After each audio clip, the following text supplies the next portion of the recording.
Little T Studio presents a polymer clay tutorial for making beautiful roses.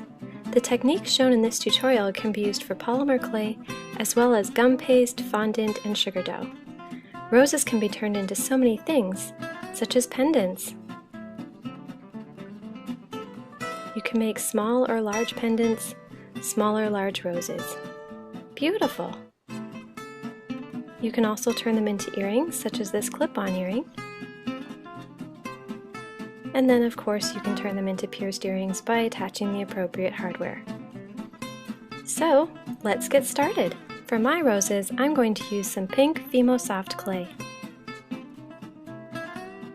Next, we need a towel to wipe our hands on, some type of cutting tool like a knife or single-edged blade, and then a piece of parchment paper, and that's it. Using this green rose as our example, we want to first start with our center. So we're going to take one of the little balls of clay we have here and really squish that down well. It's important that the clay be really soft and pliable. So once we flatten that out, what we want to do is curl in one of the sides, and you'll see I'm curling it with a taper point. So when you're done, it kind of looks like a seashell. Now I want to take one of the other little balls of clay and start squishing it down. This is that pancake method that I was talking about in my feed. So what we want to do is make exactly that, little pancakes. Squish them down, flatten them down, and it doesn't matter if it's a perfect circle. In fact, you actually don't want them to be perfect circles. You want it to have a more natural look and feel. So you want different sizes of balls of clay, so that way you'll get different looking petals. So now that we have our first pancake, we're going to attach it to the center, and really we're only pressing at the bottom because we want it to get a nice firm grip, but we don't want to squish the top. So we just want to pinch that, crimp it, and then there you go, you've got a nice petal. So we're going to do that again. Going to knead this clay really, really well. Make it nice and thin. And again, notice I'm not trying to get perfect circles. And then halfway through the first petal, we attach the second petal. This will help to create a really nice wrapping effect around your center of your flower.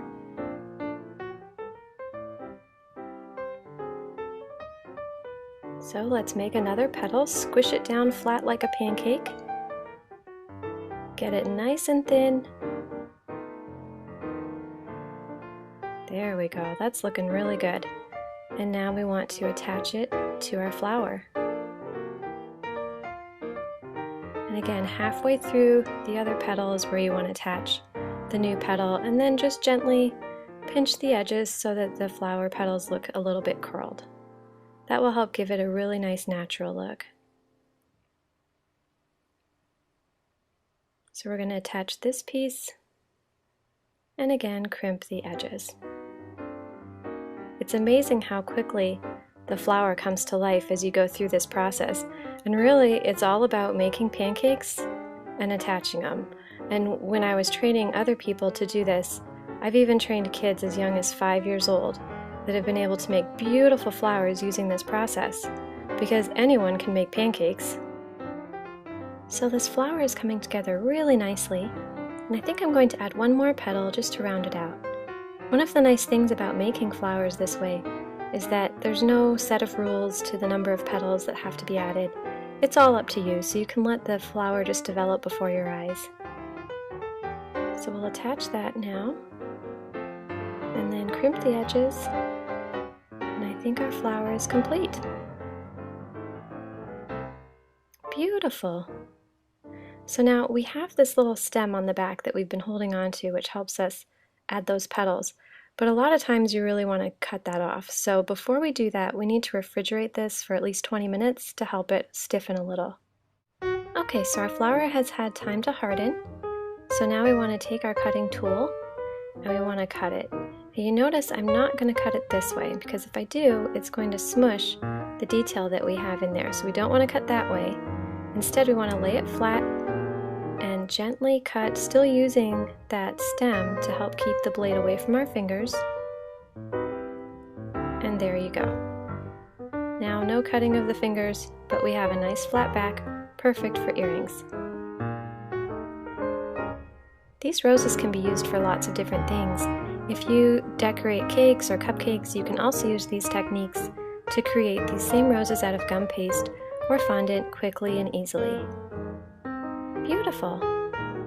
Visit our website at littleteastudio.com. Click the shop button for lots of fun stuff and learn a little bit more about Little Tea Studio. Well, that completes this tutorial. If you have any questions or tutorial suggestions, feel free to contact me at Tanya@littleteastudio.com. Thank you for watching and happy crafting!